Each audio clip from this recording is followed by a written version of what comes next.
This was the latest data. There's even, early, even current ones, but they haven't digested the information. So 2018, substance use in the elderly. This is a survey that SAMHSA does. They just call people at random and ask them, certain things that they do. They also ask about mental health. But 2% of seniors, 65 and over, have had a substance use disorder in the past year. Can anybody guess what number would that be? It's actually almost 1 million. 900 seniors in 2018.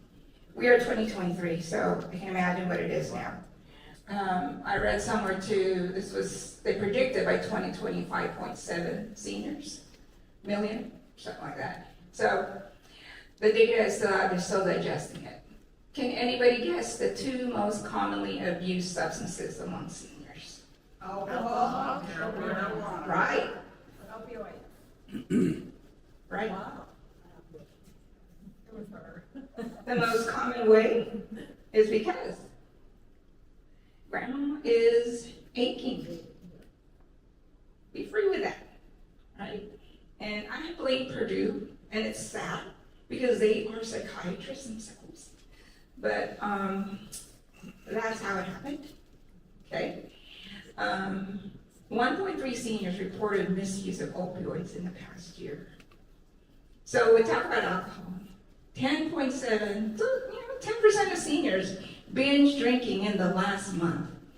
How do you define binge drinking? For a female, it's 4 drinks in a span of 2 hours, and a male, 5 in a span of 2 hours. So it gets a little smaller, but heavy alcohol use in the past month, 2%. How do you define that? You had 5 days of binge drinking in a month, and 1.6 of seniors having an alcohol abuse disorder. That's already clinical. It may not be dependence, but they are clinically diagnosed with an alcohol problem. 1/3 of cases of alcoholism occurs later in life. And here's another question. Who is more likely to do that? The female? Or, yeah. Yeah. So you don't think of an elderly person, hot on the sauce as the older guy. It's really the female. That's what statistics have shown.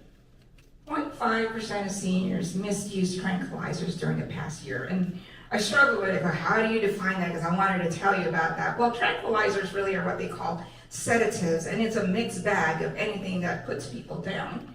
So you got your benzodiazepines, and you got your sedatives.